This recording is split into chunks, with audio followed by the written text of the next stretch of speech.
Hello and welcome to the Press Start podcast, Press Start Australia's weekly video game discussion podcast. I'm your host, Ewan, joined today by my fellow gamers and co-hosts, Brody.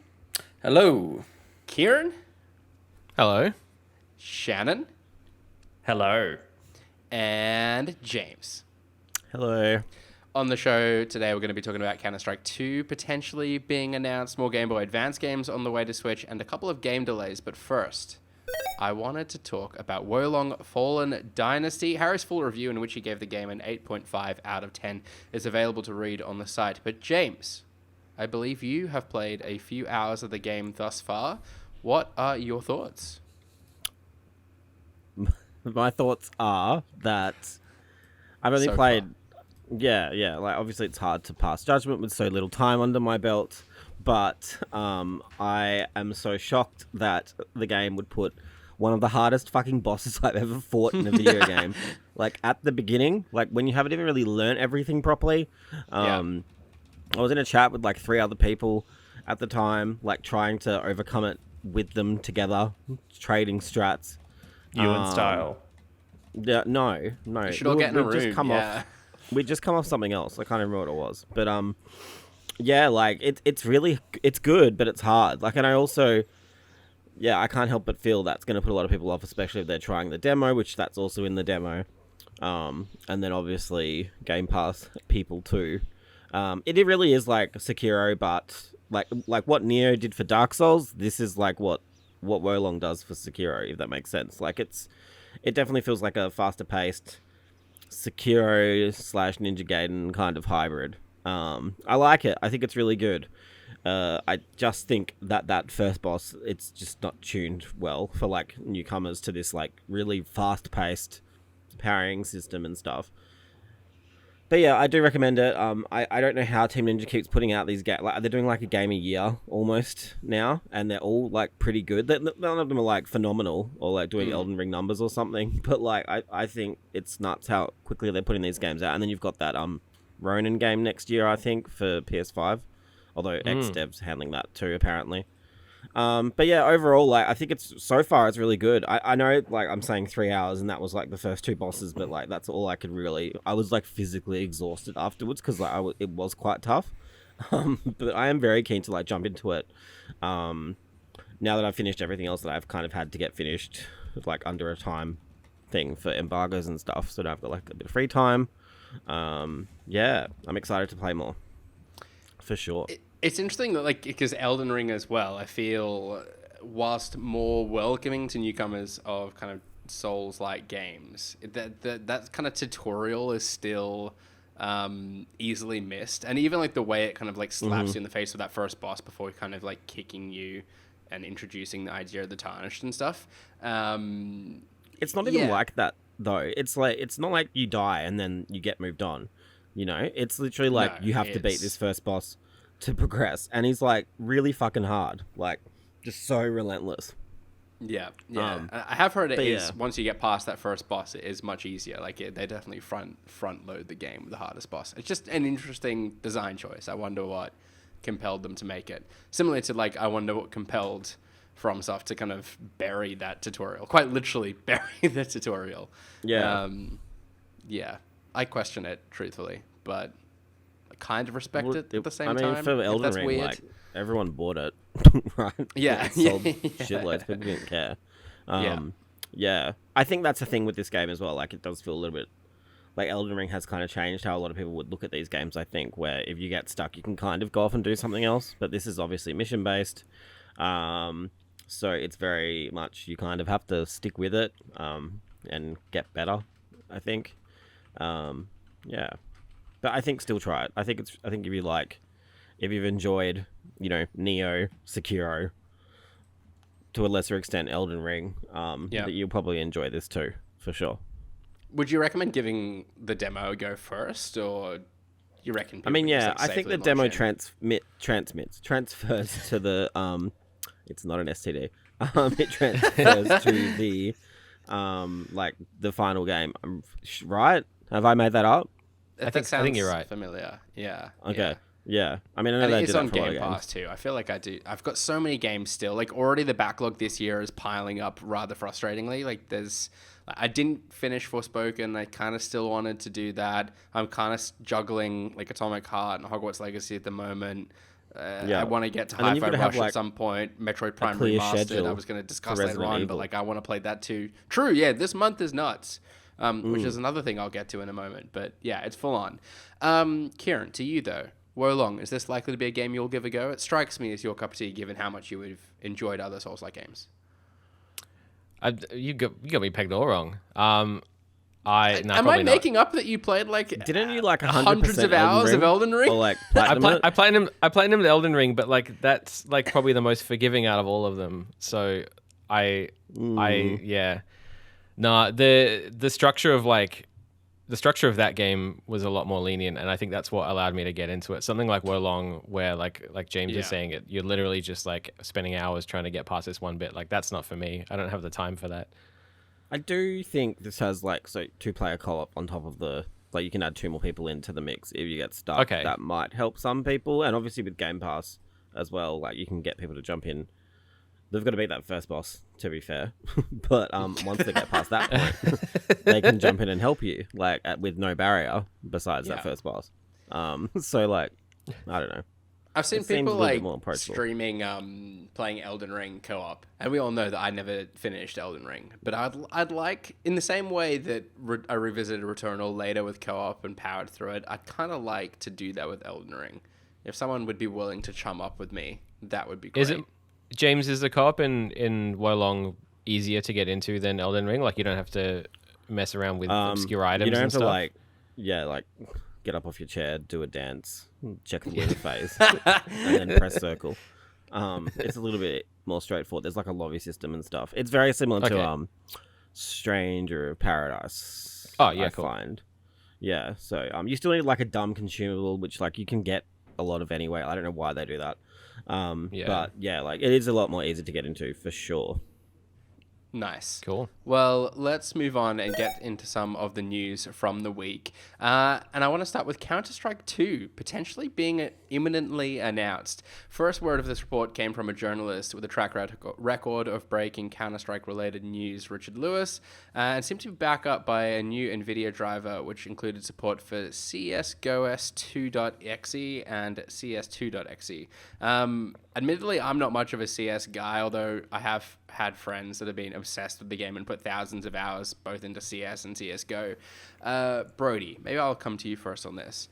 We don't often hear or see a release from Valve. Like, how mega an announcement would you make this to be? I was about to say, like, it probably is pretty big news, but then I sort of read the next question in the thing, and it kind of dampened my enthusiasm a bit. Like, I was kind of hoping that they might... Because like you said, they don't do a lot unless it's to like support tech. Like I think the last thing that I can think of them bringing out was that Aperture job, desk job, whatever it's called, that came out with the Steam Deck. Yeah. And then before that might be like that card game they did. Or even Half-Life Alyx maybe, yeah. Which again was for the Index. So to hear that this probably isn't what I was hoping for. I was hoping they might like reinvent the wheel a tad to like try and compete with like Valorant and stuff, who's kind of moved into that space of Counter-Strike. But reading the next question kind of makes me feel like it's probably not that big a news at all. Well, you foreshadowed it nicely. Shannon, it sounds as though, from the anonymous sources speaking to Richard Lewis, that this game will simply be adding improved matchmaking to what was otherwise essentially a port of CSGO to the Source 2 engine. Do you find that a little underwhelming? And I guess to Brody's point, like, is that going to kind of keep up with the competition that surrounds CS now? God, it's such a hard one. Like, I used to play CS, like, back in high school and, like, in my late teens, but I would have no idea, like, what... I guess it probably does need updated matchmaking just based on what we know of gaming in the last, like, even 2 to 3 years, let alone 10, 15, 20, however long CSGO's been out. So 100%, I think it probably does need that update. But as with anything Valve, right, like I feel like we'd love to know that they're working on something or like plan to work on a sequel to this eventually, like where this just feels like a routine update and then it's not as if we can say, oh, we must be getting the next one in 2 years. Like we literally don't know if it'll ever happen. So it's a tough one. I don't know if you could ever really capture... I don't know, maybe you can. Maybe you can bring CS to like the audiences of Apex Legends and Warzone now, but it'd be a tough challenge, and that would come with some worry from them for sure. It's interesting. Like, I feel collectively the industry is trying to figure out how to support these like ongoing, continuous games. Like Overwatch 2, I feel has kind of fallen a bit flat. Like it's like I suppose that was never really kind of marketed as a real sort of sequel. Like it was pretty clear. Maybe I've just confused timelines at this point, but it felt like they elaborated that it was kind of just building upon what Overwatch already was. I'm a big Apex fan, and I've been playing some of the limited time mode where they've added a team deathmatch kind of arena style thing to the game. And it's newer, kind of tighter maps. It's really quite good, and having had a bunch of mates playing Call of Duty and stuff from before, I can see how it supports that. But I don't know what they would do for an Apex Legends 2 if that was ever a thing. Like, presumably at some point you need a major kind of graphical update or something, but does that just come the way of like a PS5 patch or something? I really don't know what the kind of best approach is.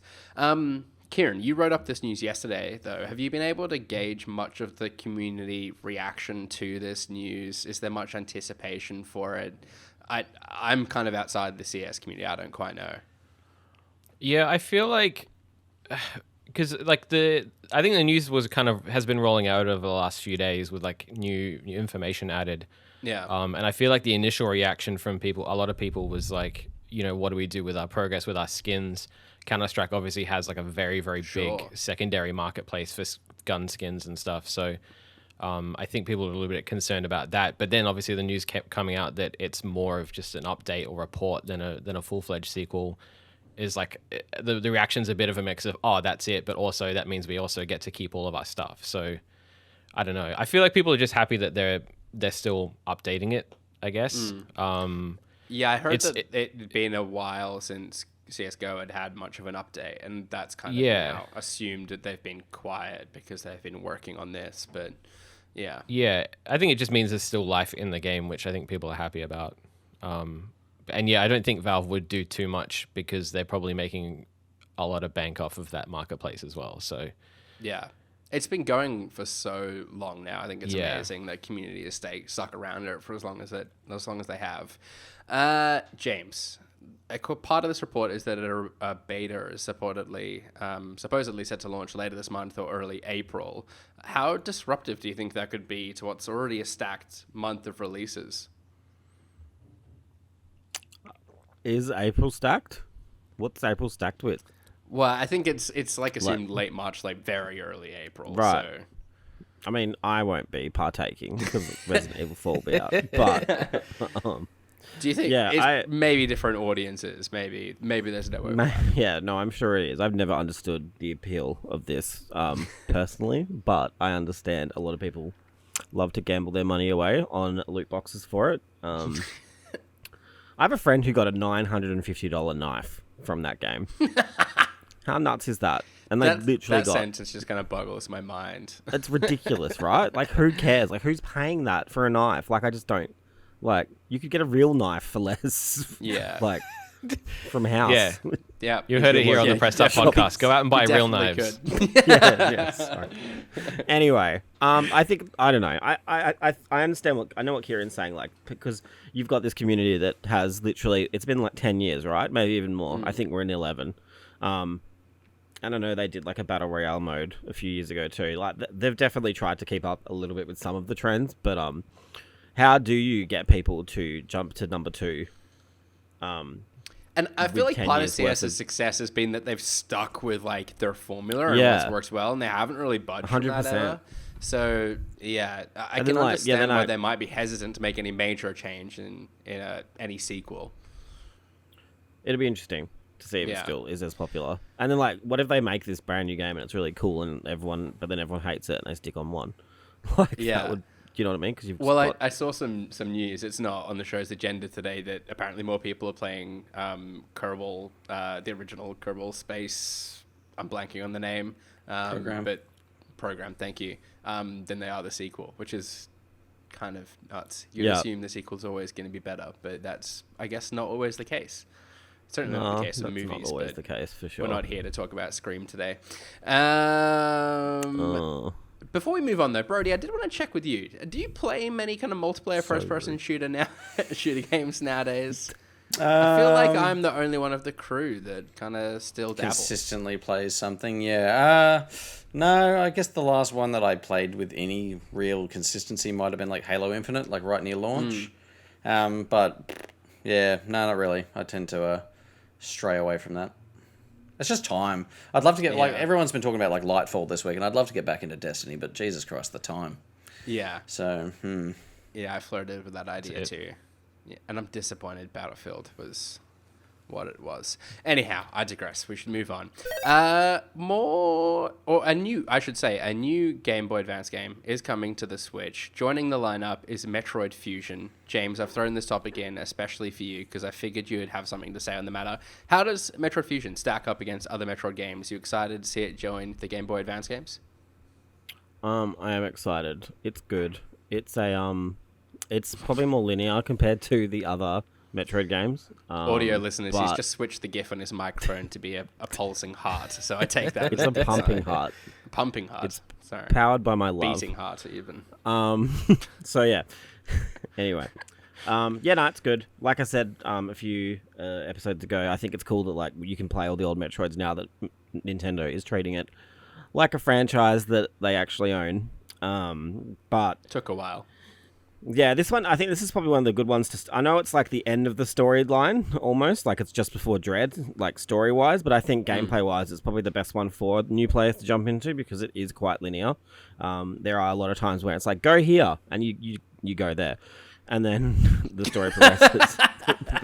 but like, normally Metroid, it's like very much the stories you're in, there's like no direction, so a lot of people, I like that, but obviously a lot of newer players might not. And this is also probably the most like horror tinged Metroid, I think, because you've got a like possessed / infected version of Samus's suit, like hunting her, which is really cool and really creepy. But yeah, like, I definitely think it's worth trying. I still kind of am annoyed that the only way you could play this is to buy the expansion pack, which I don't have yet. Like, I wish you could just buy these Game Boy Advance games separately or something. I would love to be able to do that. Yeah. But yeah, like, overall, I think it's a great add to the service. Kieran, are you surprised to see them add to the lineup so quickly? We kind of speculated when they announced the raft of Game Boy Advance games coming that it might be a while before we see anything else. But here we are with another one being added in. I'm not surprised just being that it's Metroid and they seem to be, like James said, they actually seem to be giving a little bit of attention to that series at the moment. I'm half expecting that to be the next one for like the next 3 months. And we just get nothing for the time being. But it'd be good if they were as consistent as that, and spreading that across all of the formats that they have on NSO now, because there's like 6 consoles that they're looking after. Is it on the Switch Online service now? SNES, NES, Sega, Mega Game Sega. Game Boy Advance, Sega's. Yeah, it's at least 6. You're right. Yeah. So like that's a lot for them. That's a lot of libraries for them to keep updating. So I hope that they kind of push the gears a bit there. I do like though that they have like Metroid Fusion. I mean, I know I don't really care, but I know a lot of people have gotten excited about it almost. Like, and Nintendo's done like a trailer for it. Like, I like that it's like an event almost. I mean, it is also like on the other side quite pathetic because it's such an old game. But like, I think like it's just still cool that they give it that time and attention. You know. I love you getting excited about like a release trailer as well. Oh, yeah, it's no, but both, like both cool and pathetic. It's just like me. But like, but you know what I mean? Like these games never really probably got this treatment or like this years ago, so it's just cool to see. I'm happy for you, James. I am. Oh my God. You and go play another fucking round of Apex with your other friends. Like, honestly. Shannon, the Nintendo Switch celebrated its 6th birthday in the week. How have you rated the console thus far? Has it been a good 6 years of Nintendo Switch life? I think it has. Like, coming from the Wii U, like knowing how many people have jumped back into gaming sort of through COVID, especially, like just knowing how many people, like my friends that just haven't gamed in a decade, have picked up a Switch and are loving playing Animal Crossing or Mario Kart. Like, it's definitely it feels like Nintendo have found their way again in the way that sort of we grew up with. Maybe not you, Ewan, but the other four of us sort of grew up with Nintendo in their life with the Super Nintendo and the 64.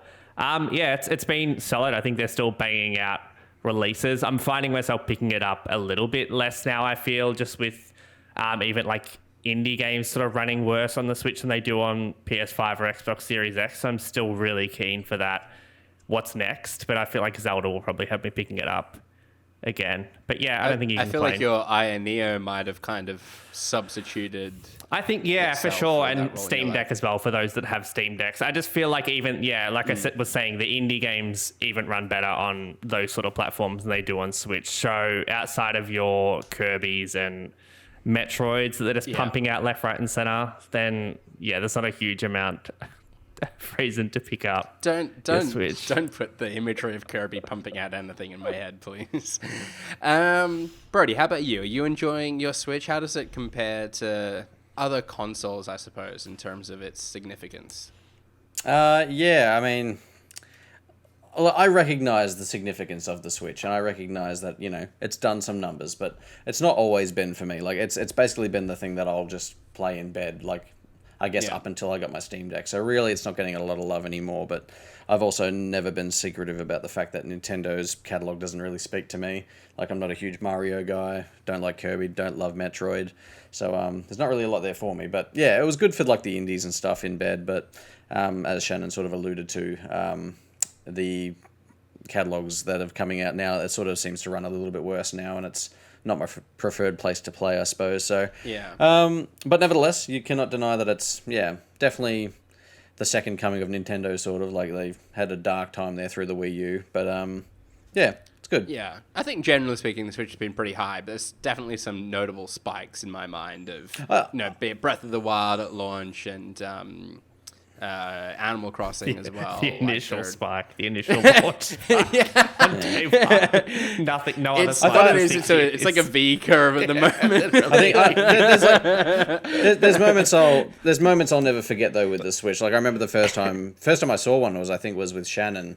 When we're at the offices and we played like ARMS, I think, or Mario Kart maybe. And then I remember the first time I saw one click in and instantly come on the TV, and I was like, "What is this magic?" Yeah, you did what? Sorry? Yeah, I mean, that was the only time I've ever done it, but my dock has been permanently packed up since then. But anyway, it's very, very cool tech. I thought it just charged it. You're telling me it connects it to the TV? This is why. Apparently, through the power of HDMI. Instantly comes on the TV. As we all have many times. I missed that's what you're referring to. I felt like I must have missed some innuendo. I missed that. There you go. There's no segue. Let's talk about game delays. Hogwarts Legacy has been delayed again for PS4 and Xbox One. It's been pushed back another month to about nearly by a month to May 5th. It's slightly longer than a month. It's an extra day for those doing the math. Shannon, how frustrating must this be, both to those eagerly awaiting the game, but also Porky Games, given how successful the game's been so far? Yeah, it would be frustrating because I again know quite a few people who haven't made the jump to next gen. But this is about as mainstream a game as they come in terms of people wanting to jump in and play that don't necessarily pick up every AAA release. So I think, to know that people have been playing this for months already and they're going to have to wait longer for an even worse experience, it would be frustrating. I'd love you to tell the listeners what your conspiracy theories. I feel like that's a great segue to So I keep seeing these TikToks, right, of people going and reluctantly buying a PS5 to play Hogwarts Legacy because they're that desperate to go and get them. And seeing as PS5s for the first time ever, widely available in stores, you can just go in and buy one, seems like the perfect time with a big release just to kind of kick the can down the road a little bit and delay the PS4 version so people feel compelled to go and buy the PS5 version. So yes, that's my grand conspiracy theory about PlayStation pulling the strings a little bit with that exclusivity agreement to just try and sell a few more PS5s. But I'll let more sensible people be the judge. Yeah, no, I feel like it's true though. Yeah, it is. Everyone's it's true in theory. I know a lot of people buying a PS5 for this. I was in my local EB the other day, and they had a big sign like at the front desk, which was like explaining the delay of the PS4 version of the game and the Xbox One version of the game, and kind of kind of calling out attention to the new release date and stuff. And I feel like such a pain in the ass to then update those posters. People are probably going to go in on April 4, assuming that they can pick up the game then, and not. So yeah, maybe they will just go, fuck it, I'm getting a PS5. Maybe. I think in this economy, something. Yeah, people do. Yeah. Don't get a PS5 if you can't afford it, folks. No worries. Yeah. Anyway, it's frustrating. I hope the game at least runs. That would be. Well, yeah. Period. James, that was going to be my question for you. Like, when this does eventually come out, given how sizable the game is, like, do you see it performing as well as we're accustomed to on new gen? Yes, I think it will be fine. Oh, cool. That's a relief. Well, yeah, and let's face it, I am the authority on this. But I think PS4 and Xbox One will be fine. I think that the only thing I can think about, like with Hogwarts, it's quite dense, right? So like you could probably just scale back shit there, and then the Highlands are all quite sparse anyway. So I feel like there's a lot of things they could scale back quite a bit to get it working fine. And then technically they don't have to target 60 frames, right? Like I think people might be assuming that. No. And I reckon they could get it running at 30 easily. Switch though, I don't know if it's just gonna look like Minecraft at the end of things, but like if they keep scaling stuff back, but like an empty Minecraft world that you start off in, but yeah, I can see it happening. Switch has done open world before, not necessarily to the same level of fidelity as the games that are available on 360 and stuff, but yeah, I think it's doable. I genuinely would not be surprised though to find these get cancelled eventually. Like, I don't think there's a lot of money left on the table for PS4 and Xbox One. I feel like Switch is probably necessary just for the wide-reaching audience this game has in terms of kids and stuff too, and families. And I suppose like in time the game will sell anyhow, because like eventually people with PS4s. I mean, to be fair, it's sold now. Like, do you know what I mean? Like, they're still scrounging. I don't think it'll do big numbers in May, but I think come like Christmas, I think it'll do big numbers on PS4 and Xbox One. Yeah. Do you reckon? Yeah. PS4 at least. That is it. Yeah. Next Assuming topic. It exists. Yeah. No. Well, James, do you have something else you want to say on the matter? He just wants the last word. I just want to say that I was right and Shannon's wrong. We can move on. Let the record state it. Yeah. Moving on to the other game delay. The Wolf Among Us 2 has been pushed back until next year. Brody, I'd imagine this would be a game that you'd be excited for. Yeah, I liked the first Wolf Among Us, obviously. Again, similarly, I guess, to the spirit of my Nintendo spiel, I guess it's the second coming of Telltale as well, in a sense. So, very curious to see how it sort of pans out. I'm glad that they're just not shitting it out and they're taking their time to, like, put some love and care into it, and it obviously gives them a bit more time to focus on The Expanse, which is meant to be coming out this year. So, yeah, look, I'm all for them taking time with these games now to make sure that they're good and not just the same format, just crapped out from every few months. So very excited to see what it's like. Very excited for the continuation of Bigby's story. So yeah, take your time and we'll have it when it comes. Yeah, given the kind of style, I love the first game, and it was clear that the kind of a lot of care had been put into creating that world and crafting these characters. So I'm glad to see them taking the time they need on this. Kieran, I see you nodding along too. Is this a game you're looking forward to? Yeah, definitely. The first one was up there with my faves from Telltale among like Borderlands and the Homestar Runner game. But when they announced it, I was like, hell yeah, more Wolf Among Us. But I don't think I was in any rush. Like it was definitely a case of, when it comes, it comes. And I do like that they specifically called out that they're looking after the health of the developers in delaying it as well. They didn't want to crunch to get to the level of quality that they wanted. They were happy to just delay it instead. So, given everything Telltale's been through, I'm just glad this game is happening. Like that's it. It's a miracle it even exists. Yeah, absolutely. Gladly wait until next year. All right. Before we play What the Wiki, do have a rapid fire question for you all. A new Nintendo Switch game has players using a roll of toilet paper to play the game. It makes me want to ask you all, what is your favorite novelty game controller? Shannon, perhaps I come to you first. Are we including like PlayStation Move in this, or is that not a novelty? That's a novelty. I guess it's novelty enough. It's like the boring shill response. I know. I can't think of anything. imagining- Look, I'll say like the Donkey Kong bongo drums. I'll just go with that. Yeah, that's dope. That's better. I reckon I know much what better. James's answer is going to be. Well, James, I let's hear reckon it. you do too, but I'm going to change it on the fly. Nah, I was going to say iToy. Nah, not really. The chainsaw controller from RE4, obviously. Or Do you have it? Or I don't. I sold it for like $30 in a time of desperation. Real heartbreaking. desperate times. Just yesterday. A long time ago. I was like fucking 4 years old or something. No, I was. What did, like, I can imagine you like were thinking four about building it. a chainsaw. It explains so much. Not much has changed. what did you get with the $30? It makes me want to die. I don't know. Some sour straps I from a probably milk put it bar. towards my fucking $9.99 AU PS3 fund. Like, what a waste of money. But I was actually going to say, my real one that no one would have heard about, that I'm going to talk about anyway, is there was a Katana controller for Onimusha 3 on PS2. Am I making it up, or was there one for like that Red Steel game on Wii as well? Oh, There was probably a plastic piece attachment. of shit you could Yeah, put there's your probably a Wii remote sheet. into. Yeah. Oh, wait. The babysitting mama baby doll, you put the Wii remote in its back, and then you shake the baby. No. and it looks that's after horrifying. It, You shake it? And that Yeah, looks I don't know if after I it. meant to shake it. I don't know It if takes that's how care of it works. all right. Yeah. Yeah. Whoa.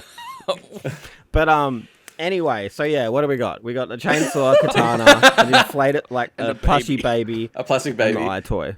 So I've answered for everyone, It's so a we good can move list. Kind of This is defeats rapid- the this is purpose rapid of fire, isn't it? fire, but This is yeah. meant to be rapid fire. Brody, what's yours? I knew James was going to say the chainsaw, so I looked up something else. Res, when it came out on PS2, Yes. had I was hoping a you'd say vibrator. It had a vibrator controller. Yeah. The You can trance get up to vibrator. 4. Enough said. Yeah. It's the trance vibrator. So I was all That's the about one. that. Yeah. Karen?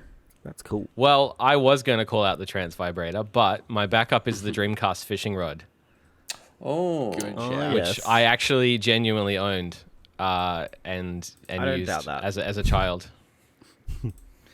I didn't have one of these, but I watched some videos of people using them recently, and DJ Hero's controller, so rad. I had no was pretty idea cool. there was so much to like the I've got like one under the, my the bed. fader being a mechanic and stuff. Like so cool.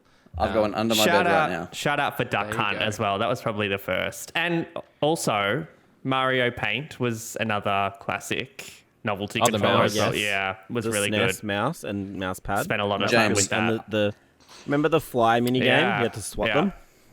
Was iconic. I've just had a look, James. If you want to buy back your chainsaw controller, they're on eBay for about $880. Jesus. He will. Inflation getting to everything. Do you think you'll be able to find your original one on there? That's for PS2 though. GameCube's Whoever probably more bought expensive. Mine has passed away. God. They took advantage of a ripped me little off. boy. Yeah, Yeah, they took literally. advantage of a small Jamesy poo. Took all his money. Oh no. Nah, it was definitely. I think it was like $100 to be honest. But that's definitely still Sold at a disgusting, loss considering- still, so it's Yeah. not great. I actually think like friend of the show or even pressed up writer Steven has one still.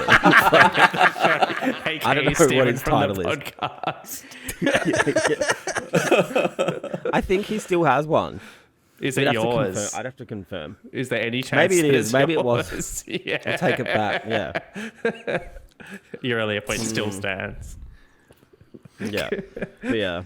All right. Well, that concludes the rapid fire round. Yeah, sorry.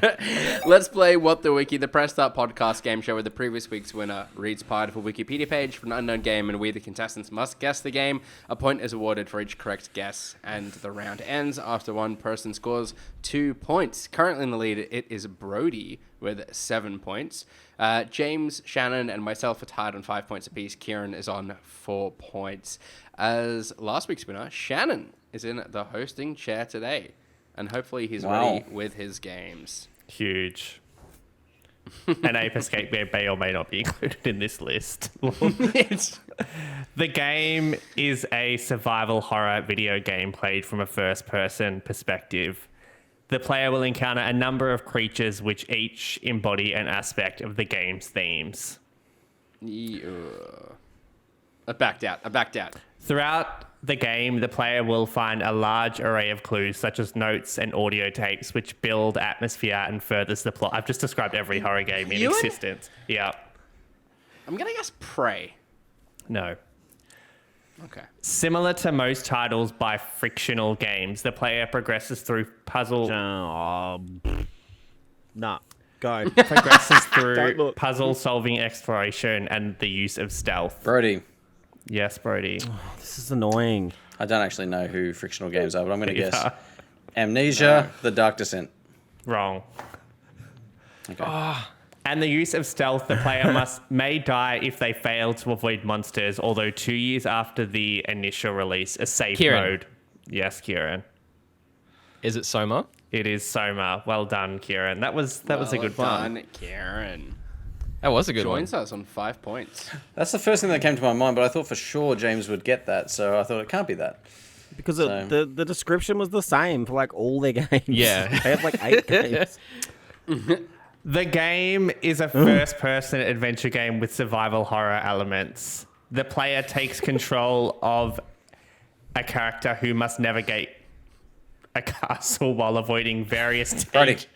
Yes, Brody. I would... Is it You would what? No. What are you going on? Go. Stop. Is it Resident Evil 8? It's not.